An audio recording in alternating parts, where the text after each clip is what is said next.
So I know many of you that are on the line today are still trying to decide, do I want to participate in this or not? Is there enough value gained from the benchmarking tool to make it worth my investment of time? So to help you with your decision making around that, I thought it might be helpful to talk through what I see as the purpose really of the benchmarking tool and some of the uses of the data that I think are important.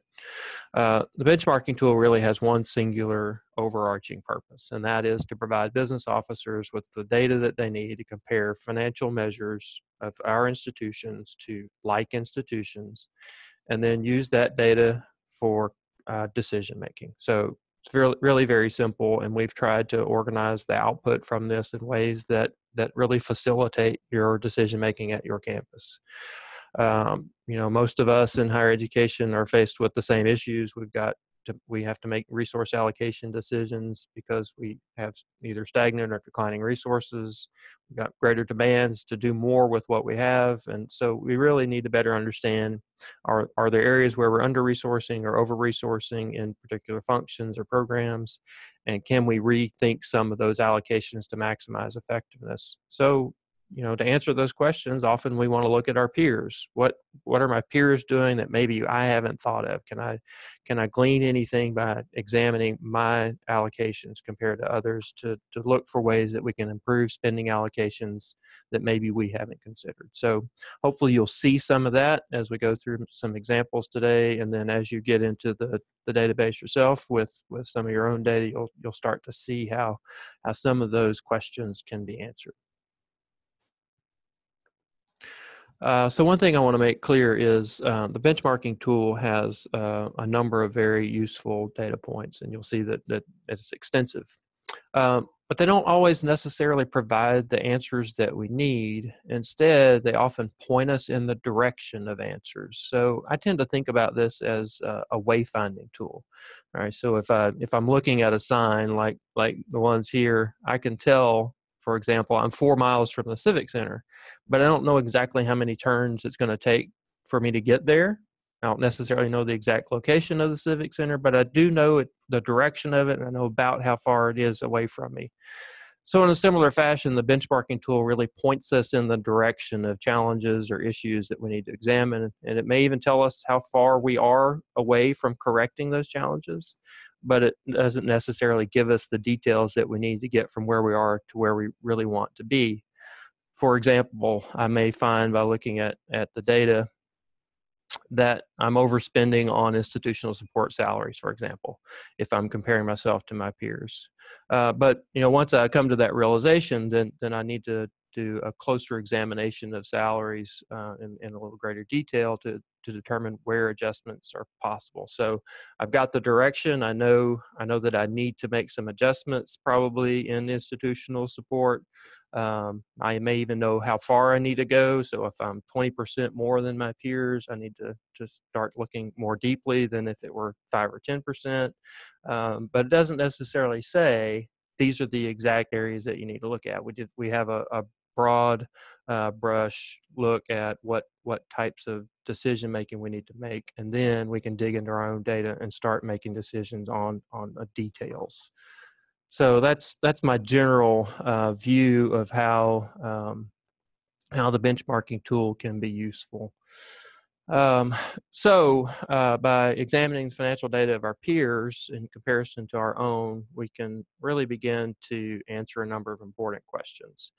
And the questions really are different types. Some of them are quite simple, so they can help us really just see some basic cost allocation differences, like how does our instruction spending per student compare to other institutions?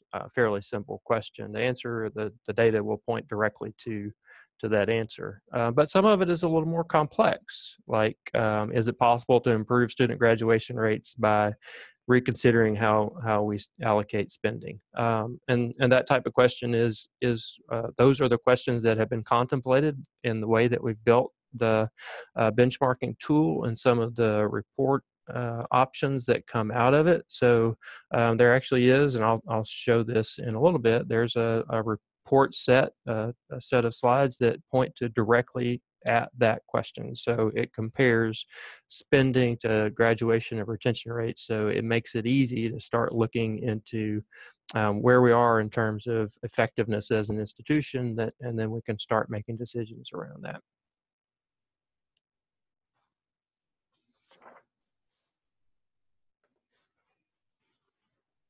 So to illustrate some of the potential benefits of using the benchmarking tool to support decision making, I'm going to use an example from my own institution, Henderson State University. Uh, Here, about 18 months ago, we began working through a process to really realign our financial and human resources in support of our strategic planning priorities. So to begin that process, as we started down that road, we used the benchmarking tool to examine how our spending allocations align with our peer institutions, and really to help us determine whether some past allocation decisions, some things that were inherent in our budget allocations currently, maybe those had implications on the results that we're achieving as an institution. So to give you a little bit of context around how and why we started down this road, I've given you some basic profile information here that you can see about Henderson. So relatively small. Where this fall we were just above 3,600 students on campus. About 600 of those are at the graduate level, 3,000 are at the undergraduate level. We have a liberal arts focus. We're the public liberal arts university in Arkansas. But you can see what our top majors are. So obviously those are all professional fields generally. And then translating that into the students that we serve. So, like many institutions, we have a student population that has a number of characteristics that make them a little bit more difficult to serve. So almost half of our undergraduate students are first generation. Almost half of our students come from low income families. And then if you put those two characteristics together, we have close to 40% of our students are both first generation and low income. And you all know as well as I, those are some of the hardest students to serve, which means that they have to be resourced correctly if you're going to be effective at graduating those students. So the next line there in the data shows that we clearly have some work to do there, right? So a 34% graduation rate is actually not out of line for institutions like ours, but it obviously is low. And the question is that good enough? And the answer obviously is no, which is why we started down this road of trying to reallocate resources so that we can improve on our effectiveness as an institution, both improve retention rates so that we can retain those students beyond the first year, and then see them through to graduation. So I've got some report excerpts here as an example that will help you see some of the things that we looked at to help us make decisions around this. And just so you understand what you're looking at, when I ran these reports, I filtered them. There are a number of ways you can filter that I'll show you later. So the filter that I used for this is strictly based on size. So I looked at institutions between 2,000 and 6,500 undergraduate students because I really felt like that gave us the best comparison to institutions like us. So let me show you some of this data so you get an idea of how and why we have been making some of the decisions that we have. So this first slide relates to effectiveness, obviously. So this compares directly what do we spend on instruction and what retention rate do we have among our freshmen. So, I mean, there are more expenses that influence freshman retention rate than just instruction. There's obviously more to it, but clearly instruction is a big part of that. So, in our case, the results you get do come directly out of the inputs that you put in, right? So we underspend on instruction costs per student relative to our peers, and as a result, we get less than average retention rate among our freshman students. So the data is clear. I mean, obviously, as I said earlier, there's more analysis that's needed around this, but this clearly tells us something that we need to focus on. Spending less on instruction leads to lower results in freshman retention. And also, by the way, the same thing is true when you look at graduation rate. So this is the same salary data for overall instruction costs per FTE student, and then compared to graduation rate, and you get the same picture. So underspending on instruction, and we get less than average results in terms of our graduation rate.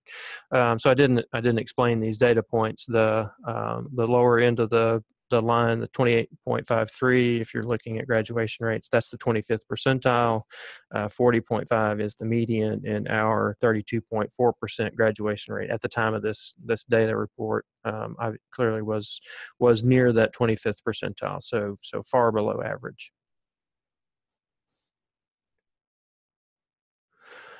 So then, one of the obvious questions from that is, if we're underspending on instruction, where are we overspending, or are we overspending in other areas? What could be causing us to underspend on instruction, the critical function of an institution? So this is our total administrative support costs. So institutional support. And then, I don't want to tell you wrong information about what's included in administrative support. We can look at the definitions later, but obviously this is not the academic mission. This is support type costs. So how does that look in terms of our peers? And as you can see, over this 6-year horizon, we've been right at or right above average, which would seem like it's acceptable. Average seems okay here, but when you put that with we're underspending on instruction, perhaps we need to reduce some spending here so that it can be reallocated over into instruction. Is one of the things that you might start thinking about in terms of where we are in the two functional areas. So this is really the same data, but a little bit different way to look at it. So rather than graphically, we've got the numbers here to look at, and it points to some of the same information. But there's also a little bit different way to look at this. So the top is compensation and benefits by employee. So what are we paying in terms of compensation to our employees compared to our peers? And then the bottom is the same data, compensation and benefits, but then this is by student. So really the way I like to think about this is it's a quality versus quantity difference in the way we analyze the data. So quantity, do we have enough staff in an area to support students compared to what our peers have?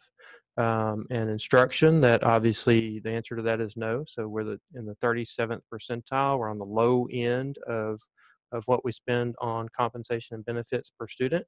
So which would say that we don't have enough staff in those areas. But then the per employee is the quality part. So generally, higher compensation should attract higher quality employees. I'm not saying that always is the case, but generally you expect that to be true. So if our average per employee is higher, you would expect that should mean that we've got higher quality employees. And so the same thing is true here. While institutional support doesn't look out of line in comparison to peers, it does when you compare institutional support and instruction at my institution in comparison to peer institutions. So it helps us start to understand where might we start thinking about ways that we can rethink our resource allocation, obviously with the intent to get more resources into the instruction function. So then, obviously, this is just a snapshot of a number of different data points that we looked at to try to start making some decisions. But just wanted to give you an idea of some of the things that we're working on as a result of looking at some of this data. So as I said, we've tried to focus on both quantity and quality. So what are we spending per student, and then what are we spending per employee, so we can separate out the two things, because I do think they're different. Not having enough staff to adequately service students obviously is problematic. Not paying a high enough wage to attract quality employees obviously is problematic, but they're two different issues, and I think it's important to pull those apart and look at them independently. And that's one of the things that the benchmarking data allows you to do. So one of the things that we've done as a result is we have a compensation improvement plan that we look at annually to make sure that we're making progress in the right areas. So it's the same thing, we compare salaries by individual employee, faculty, and staff to their peers to make sure that we're bringing everyone up to what their peer salaries are, so that we do have that quality, that we're attracting the right employees. And then the other thing that we've done, or one of the other things we've done, is we've made investments in several student success initiatives because we can see that we've not invested adequately in those areas in the past. So we've beefed up our advising staff to make sure, back to the quantity question, do we have enough advisors to adequately support students? The answer to that was no, we didn't in the past. So we've added that. And the same thing is true of our career services staff. So, as I showed you earlier, a number of our majors are in professional fields where students are going directly into the workforce when they leave here, rather than going to graduate school. And when we really didn't have adequate career services staff to support that, so it was disconnect between where the students are and where we were trying to service them. So hopefully that gives you some idea of some ways that this data can be used to really support important decisions at the institutional level, and really help answer some of the important questions that I know we're all facing.